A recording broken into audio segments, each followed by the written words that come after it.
Welcome to the Be Unstoppable in the Zone podcast. My name's Lisa Clifford and I'm your host.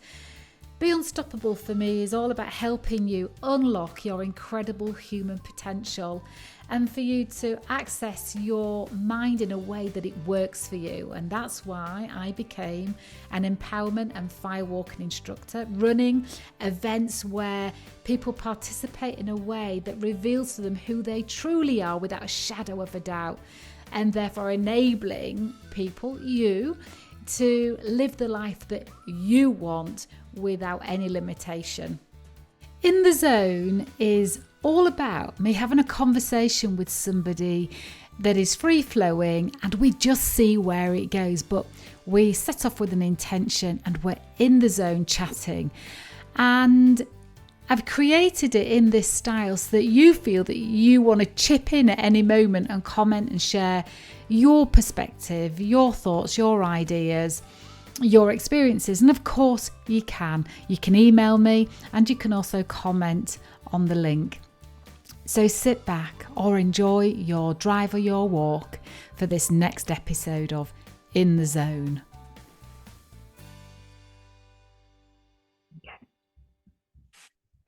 So welcome, lovely ones, to this episode of In the Zone, and I am with the most lovely lady. You'll be in love with her when you finish listening to her, and during, not just at the end.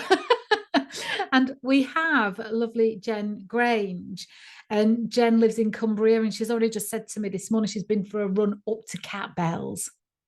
I mean, I was happy to get down the stairs this morning, not trip over the dog, and be ready for our podcast. But Jen, welcome, darling. And can you just share a little bit about what your passion and your passion and your business are the same, aren't they? In fact, you've fueled a business out of your passion. So can you just share a little bit about what that is so people have some context around some of the stuff we're going to be chatting about today? Yeah, absolutely. So my business is called Lakeland Wellbeing, and it's all about connecting people with nature for their health and well-being. So it's about really embracing the beauty of the landscape and the spiritual aspect of the landscape as well, to bring about healing, to bring about transformation. So I do a lot of outdoor work, including forest bathing, outdoor meditating. I run full moon women's circles and cacao ceremonies, all following the wheel of the year and the seasons and the cycles of nature. So when you say, I know forest bathing, something I've heard you talk about a lot, but when you say forest bathing, I have to admit, I did think, and it could still be this, but the image in my mind, and I don't know if everybody else thinks this as well, is lying naked on the ground. If you want to do it nakedly, she's not saying no straight away, people. I say if you want to do it naked, that's fine. I'm perfectly okay with that. But normally, what does a session look like? So forest bathing is a beautiful, mindful walk through the forest with no particular purpose or destination. And it's really focusing in on all of our senses. So what we can hear, what we can see, what we can smell, what we can taste as well, what we can touch. And it's an opportunity to really switch off from the outside world, is to have a digital detox, which is beautiful. And the reason it's called forest bathing is because in Japan it's a practice known as Shinrin-yoku, which the literal translation is forest bath. So that's why it's a little bit weird. But it's a bit more like sunbathing. It's a bit like bathing in the atmosphere of the forest and just absorbing all that wonderful goodness in the air and from the trees, etc. I think the word bathing makes us initially think, because we do most bathing naked, don't we? So get bathing in the bath and sunbathing we do naked, which is why I instantly thought that forest bathing was a naked experience, but it's not. It's a immersive. It's a walk being completely present with what is. Absolutely. And like leave your mind at the gate of the forest. Wonderful. Yeah. And you live in the most gorgeous part of the world to do that in, Cumbria. Just stunning, isn't it? Yeah, I'm really lucky, and we have the most amazing landscapes and great forests. Yeah, it's my spiritual home. And mentioning the word spiritual is a lovely segue, because when we were talking about us having a conversation on this podcast and what we would talk about, and our alliance and our connection is through Sundoor, which is the world's leading firewalking and empowerment school, and which is a very, very spiritual, connected way of learning and being taught. So that was our mutual connection. And you've done other spiritual work. And I thought we could talk around the word for a little bit, have a chat about what we both think about the word spiritual and what it means to us, and what it is and what it isn't in our perspective, what people confuse it with. I thought we could just chat around this much used, and I think on occasion much misunderstood word, spirituality. So from your point of view, what does it mean, and how long have you been connected with it for? And then I'll share my introduction into it. Sure. Okay. So, spirituality to me is that understanding that there's something bigger than us. There's something greater than us. I am not here as Jen Grange by myself. I'm actually connected in a beautiful way to all that is, to all that's around me. And for me, spirituality is very earth-based. So I mentioned before that I follow the wheel of the year and really connect with the seasons, the cycles of nature, the elements as well. The moon especially is a really big part of my spiritual practice, and it's an opportunity. I believe spirituality is our own personal way of connecting with something that is bigger than us, something that connects us to that collective consciousness, that beautiful universal energy of the universe, and helps us to feel alive, helps us to feel enlightened, and brings us joy, essentially. And how did you first get introduced to it? So I've had a really strong connection to nature ever since I was a kid, because I grew up in the countryside and was always outdoors, like hanging out with trees or hanging upside down in trees, splashing in water. I was a real kind of outdoorsy girl. And it wasn't until, so I used to do it in a more hedonistic way. So I did a degree in outdoor studies, which is like expedition management, and I would take people out in the fells and take people climbing and what have you as part of my job. And then in my 20s, I was introduced to Reiki. Now, my mum had done Reiki when I was a little girl, so I'd always had Reiki in my life. So I had this kind of understanding of the Reiki energy. And then in my 20s, I decided to learn it myself. And it was from that point on that I really began a spiritual practice. So I would give myself Reiki every day. I would connect to that universal energy for my highest and greatest good, for my own well-being, and also to support the things around me that I was doing. So I would use it in my work. When I was I used to work for the civil service, I used to be in the army. I used to bring Reiki into all of my work all the time. It became a really big part of my life. And then I suppose my kind of deeper spiritual journey began probably after I had children. So after I had kids, I got really stressed by being a parent. Essentially, I had two very small children and a husband who's on the mountain rescue team. He was away an awful lot, and I was really struggling.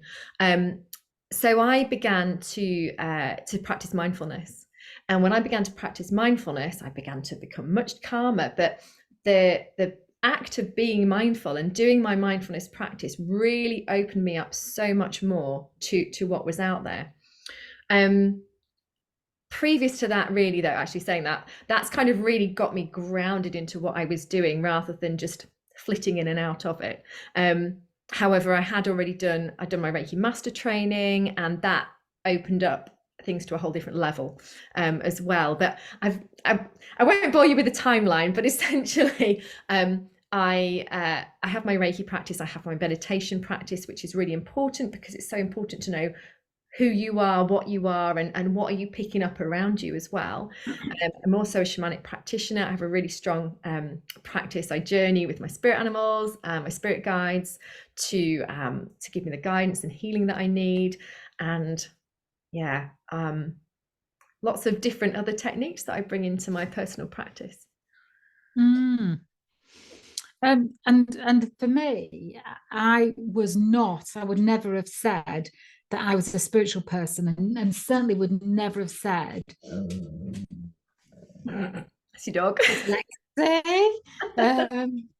Hey Lou. Trying to keep a professional setup here. And I would never have said that I was religious either. And then when I trained to be a firewalking instructor in 2008 with Peggy, as we know, that training is very spiritual because and it is what we move through. Actually, it's what moves through us, not what we move through, but what moves through us. But I remember first meeting Peggy and being on the training. I thought Peggy was amazing, but it was a million miles away from the training I thought in my mind. Not that Peggy said it was going to be a different way to the way that it was, but I had a preconceived idea that it would be like sitting at desks like at school and learning how to build fires. It was all the how stuff, that really getting caught up in. You're going to learn how to practically do something. And the training with Peggy was a journey of heart opening and blessings and spiritual practice, that then I went on to do a lot more training with her. But I have to say, in the first 5 days, I was so out of my comfort zone.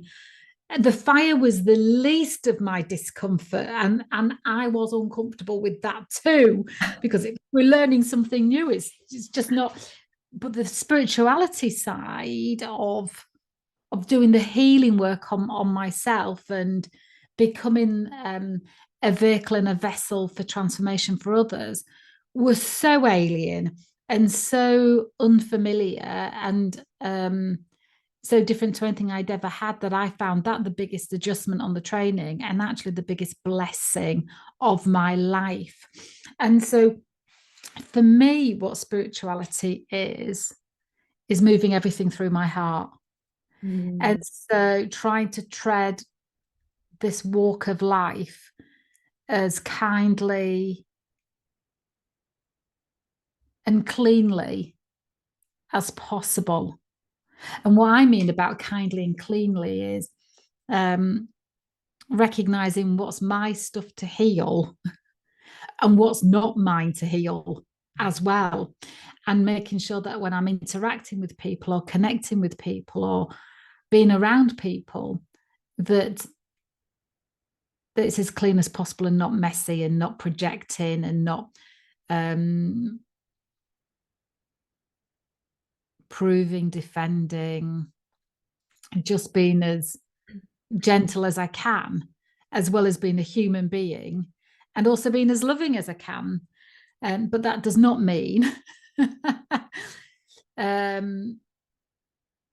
over affectionate. Loving doesn't mean being over affectionate. So for me, spirituality is about, and I take it into the businesses, and it's not about talking about God or spirituality. It's about wanting to make a genuine difference to the people that are there and helping them see that there's more to what's possible than what we can currently see and what we currently know how to do.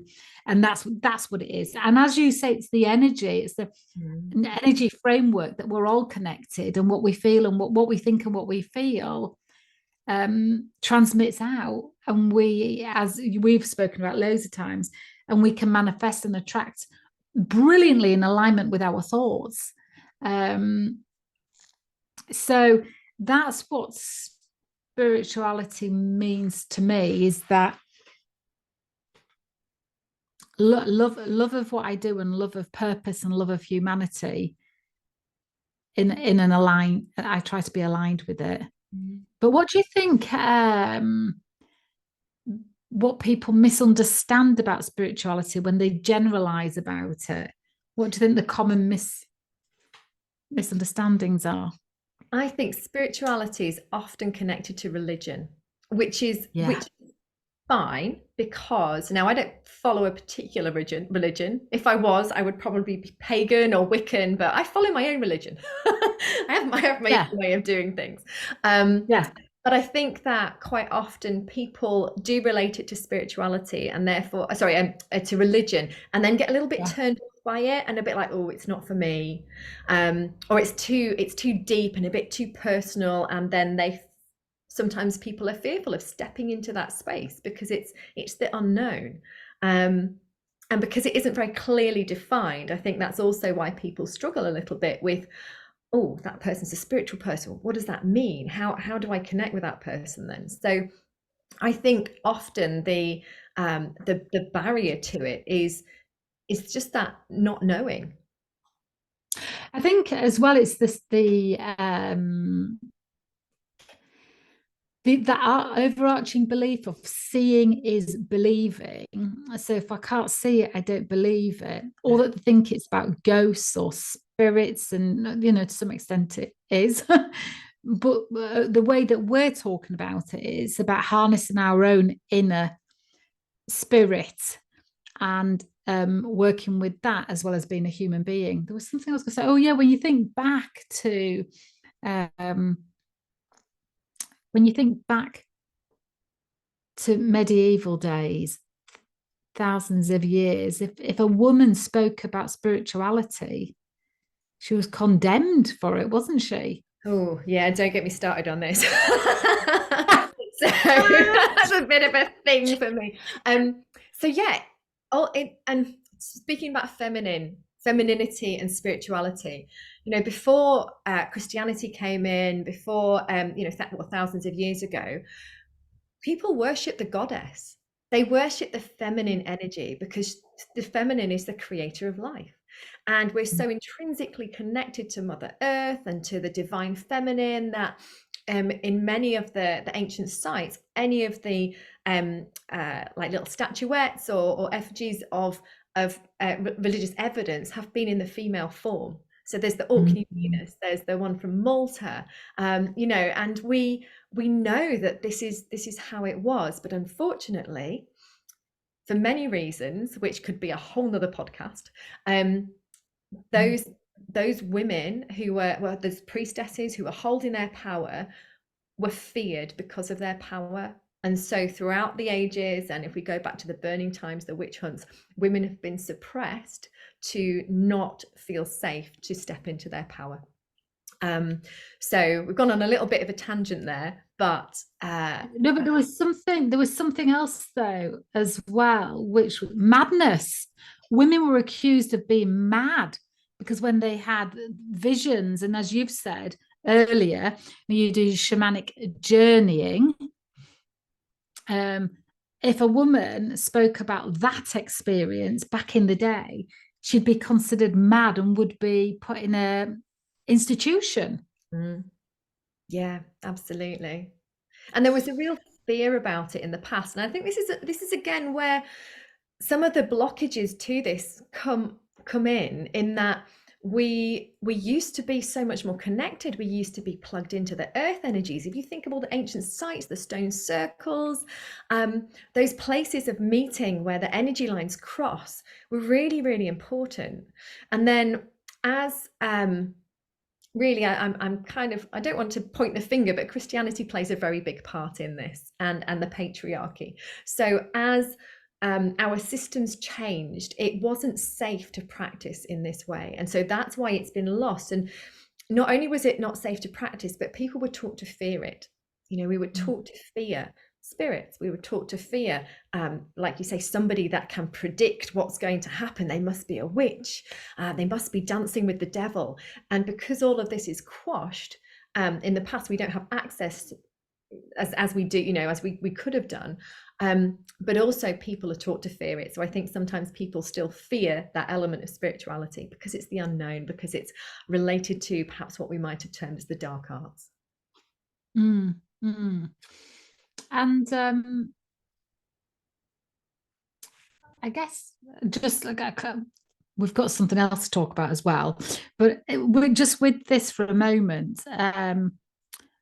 You mentioned, and it's something that we all do, being able to predict the future, and we all do it all the time. Not all the time. We all do it, but some of the time where we know, we think of somebody and then they call us. And that's a really common example that we get given out. We say, but is that an element of prediction or attraction? Or can it be both? I suppose it depends. People have different skills, don't they? So some people are very psychic and are able to see what's going to happen in the future. Often that's often there are when somebody's predicting the future, often there are different paths which can take, which depend on circumstances. So it can be one possible future. It's not always set in stone because it depends on our particular actions. So there are people who can do that. When I do my work, when I do my shamanic work, when I do my connecting with my spirit guides, often I will ask, what's going to happen in the future? What's for me? What's for somebody else coming up? And I might get a bit of an idea, but just as you're saying, is that, yes, it's going to happen, or is that a projection which I can then hold on to, and that image and that feeling helps to guide me in that direction? Who knows? I think Stevie Ward said at my event back in November, Carl Jung says, unless we make our unconscious conscious, we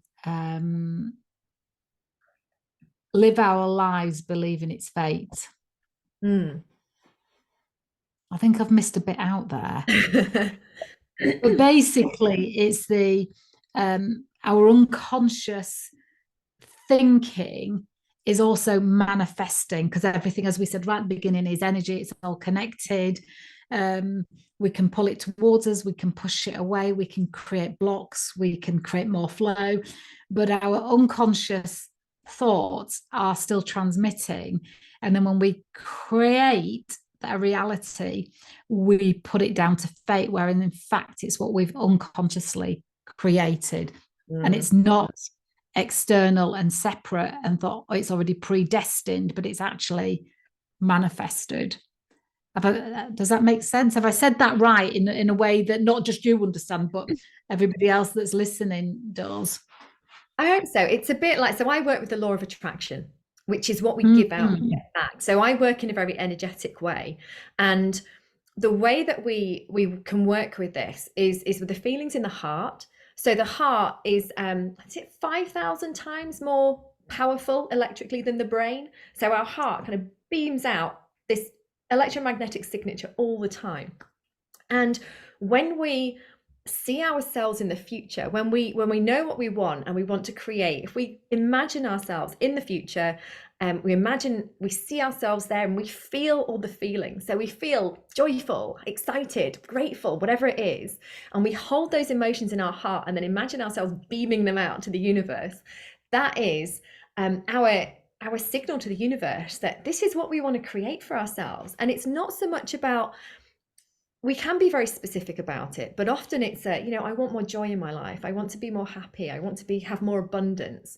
And when we can give out those signals to the universe without having that little fear of lack in our mind as well, we can truly surrender to it. That's when that sort of stuff comes back to us. That's when the happiness comes back and things begin to change. And when you work with this as a regular practice, your life can be transformed. It really can. Work for me. Yeah.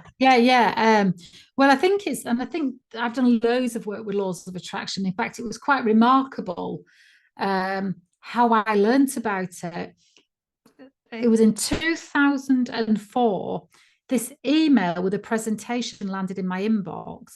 I watched the presentation. I related to all of it. And then I went back to find it and it had gone. Completely gone. Not in my deleted, not in my junk. It had gone. but I'd remembered it all. I wrote it all down straight away. And so the way that this email described it, this presentation, this email described it, was absolutely brilliant. There were 5 ways to attract what you want, or 5 steps. First was to know exactly what you want with clarity, as though you're in the success of it. Second part was to ask for it. You can ask it out loud. Third part was to believe. I think the fourth part was to act as if you already have it. And the fifth part was to be grateful for it.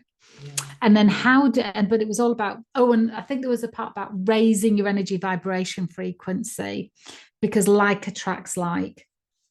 And then how do you raise your energy vibration frequency? And so the components for that were really a brilliant model for living your life anyway. There's no downside to these points that I'm going to say next. And the first part was eat healthily. So either if you can grow it or catch it, eat it. I mean, you don't have to eat it, but that's the majority of what you eat, is if you can grow it or catch it. Drink water. Sleep, exercise, and think positively. And those 5 things, the quality, your sleep hygiene, drinking the water, eating clean food, exercising, and thinking positively, all raise your energy vibration frequency. And then you start naturally attracting with ease more of what you want in your life, or great like flow.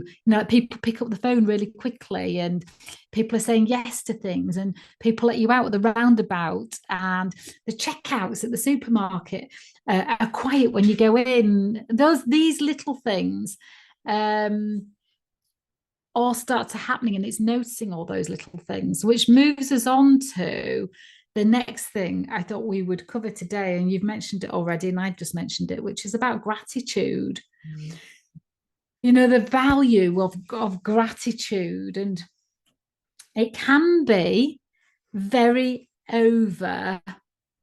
word can be very overused, as though gratitude is a tool to get more. That's the more the side I like the sound of the least. I have a different view of gratitude, but before I launch into that, what's your thoughts, beliefs, feelings, attachments to gratitude? So gratitude for me is a daily practice, and it forms part of my mindfulness practice anyway. So every morning I sit and do a mindfulness practice, and there's always an element of gratitude in that, even for just waking up with a roof over my head and clean air to breathe and enough food to eat. Those are really simple things, but so important as well. So gratitude kind of helps to set you up for the day. Now, gratitude has an energetic vibration.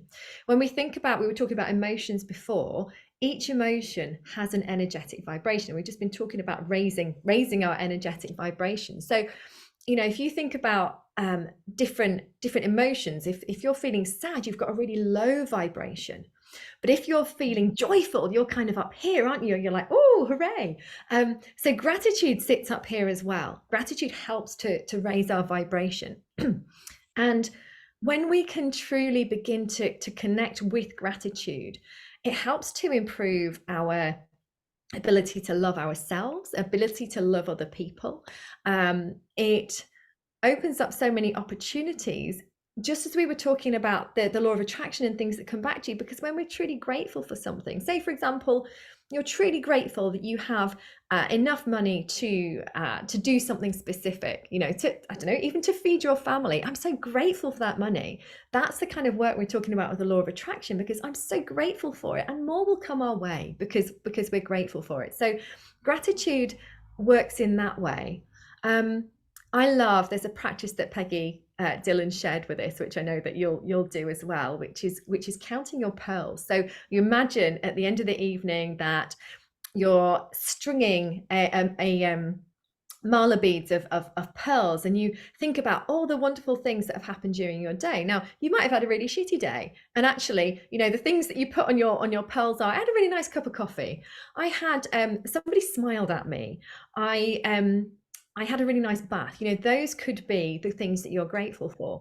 Or you could have had a flipping amazing day, and there will be loads of stuff in there that you can string your pearls.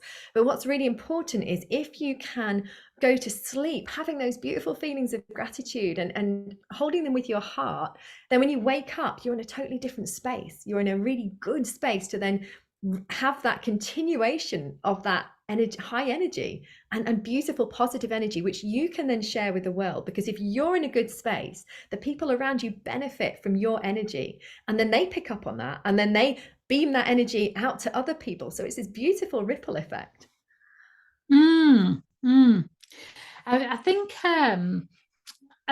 the counting your pearls is so valuable, because you get to the end of the day, and often our human mind looks at what we haven't got done, or the phone call that didn't go so well, or where we could have done much better.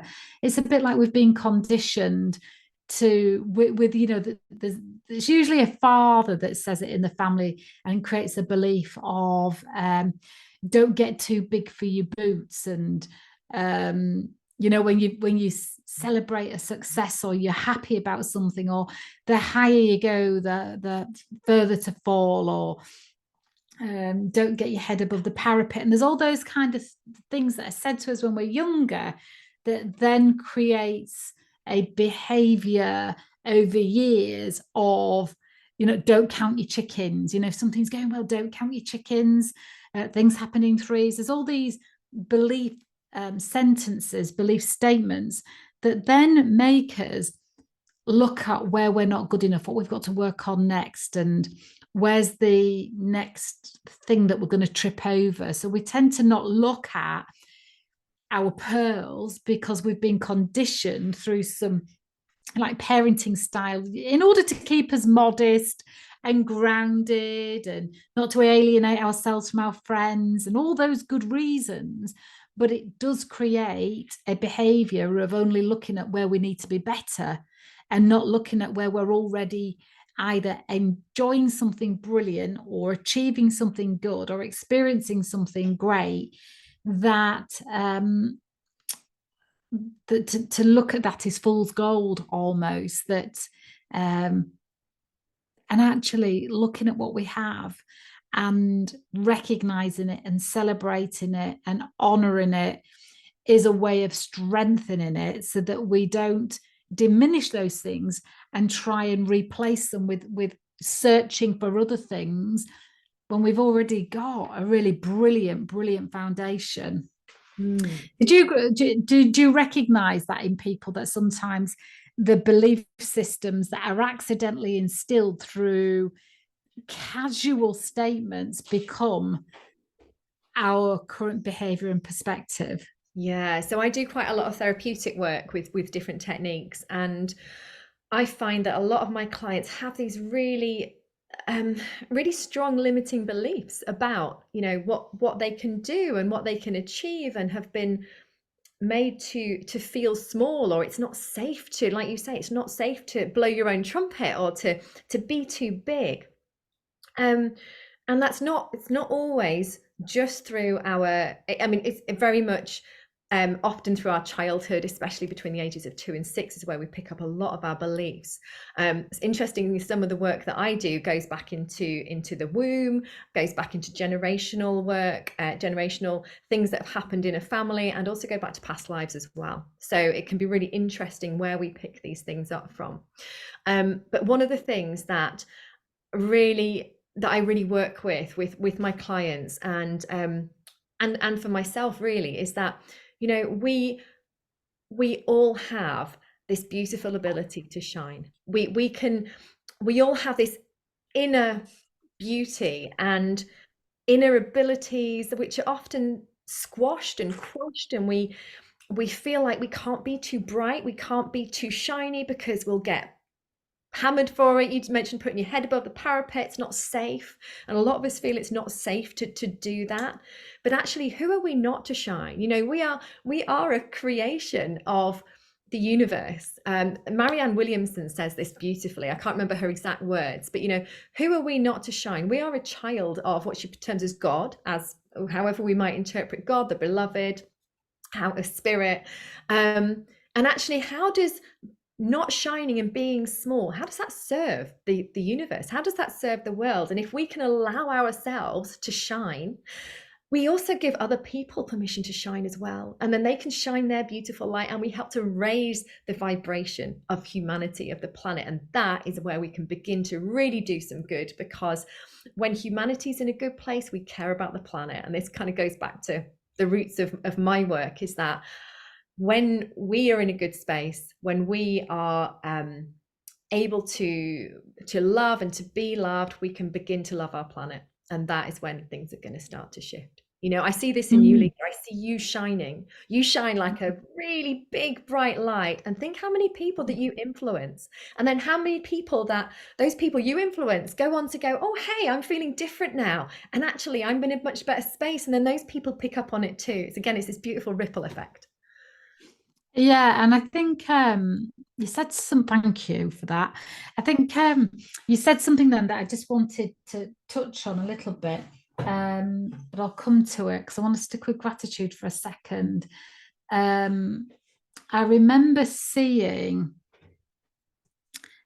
a video that had come up on Facebook, and it's somebody that had filmed, you know, these speakers coming onto the stage, and this person loved this speaker that had come on the stage, and the guy had said, and got on the stage and he went, wow, I'm so grateful that you're all here today, because I'm telling you that the main reason is if I'm grateful for it, then I'll get more speaking gigs. Oh, yeah. And I just completely switched off. And it's not to say he wasn't a brilliant speaker, but I saw him use the word gratitude as though it would get him more of something, rather than him actually being seated and rooted in a sense of privilege to be there, a sense of honoring the opportunity that he had in front of these people to make a massive difference in their lives. Instead of him actually being in gratitude, I saw him use it as a tool and technique that gets more. Now, of course, we know it doesn't work like that, and he won't get more. But he also thanked the audience in a way that was part of his process, and not because he actually was grateful to them. So for me, it really pressed my buttons, but it made me deepen my understanding. You know, I took that moment to think, why am I so triggered by this? Why am I so resistant to anything that he's got to say? And I did switch off. And I took it as an invitation just to explore why gratitude, what it looks like for me and what it's done for me, and why I'm so grateful for gratitude. And I think my journey with gratitude, I used to be very self-loathing. And I kind of took over from my stepmom, who used to say really horrible things to me. I took over her voice in my mind as I grew up over. So I was with my stepmom from being 14 to 17, but those 3 years, was maybe 2.5 years even, of that constant reminder of how worthless I was and nobody liked me.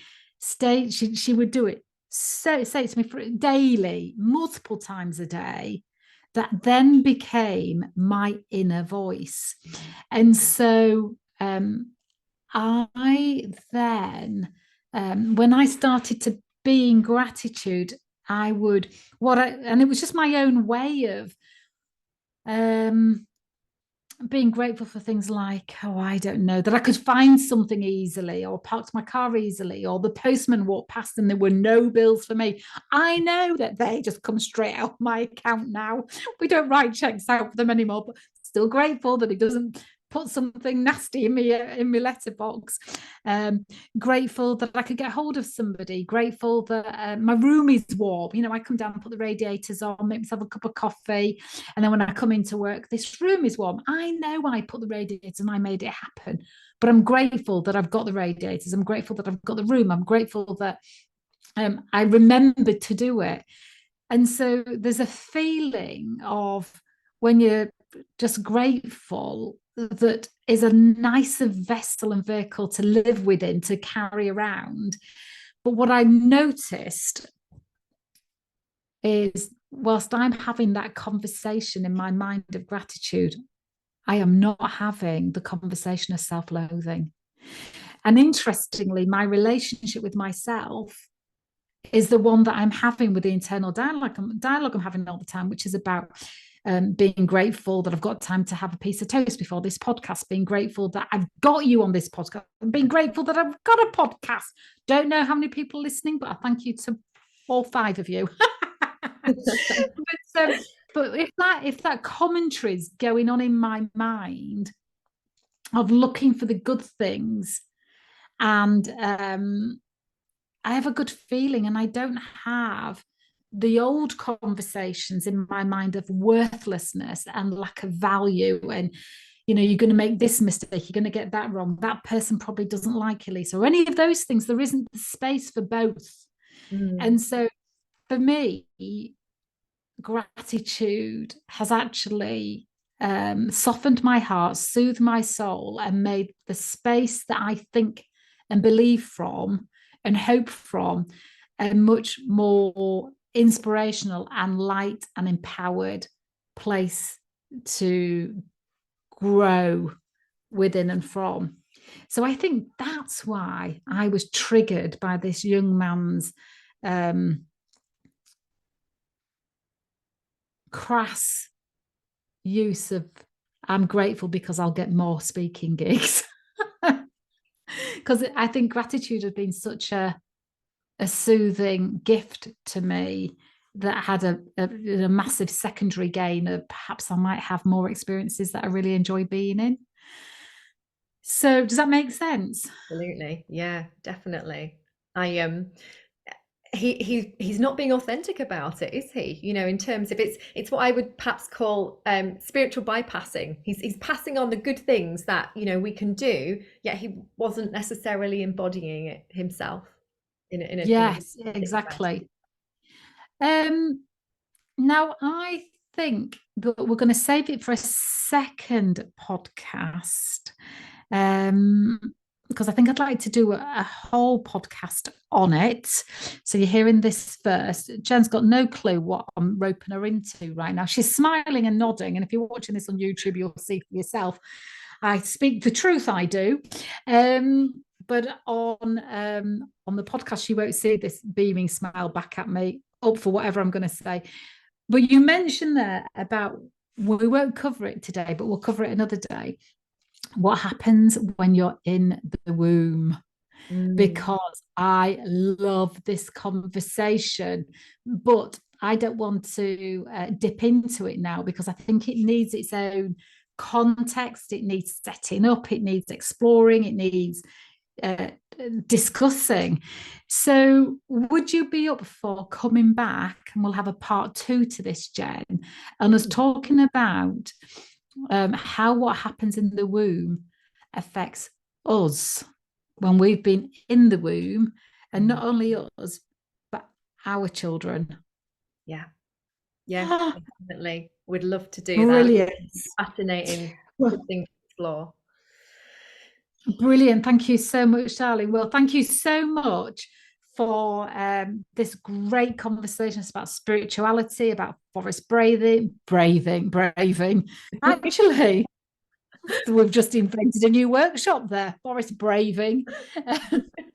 I've been through some forests where I've needed to be brave, I can say, but forest bathing, shamanism, you bring in Reiki into the army and the corporate world. We need to know more about that. But thank you for sharing all your wisdom, love and light today, Jen. I really appreciate it. Oh, you're welcome. Thank you for inviting me. It's been lovely to chat.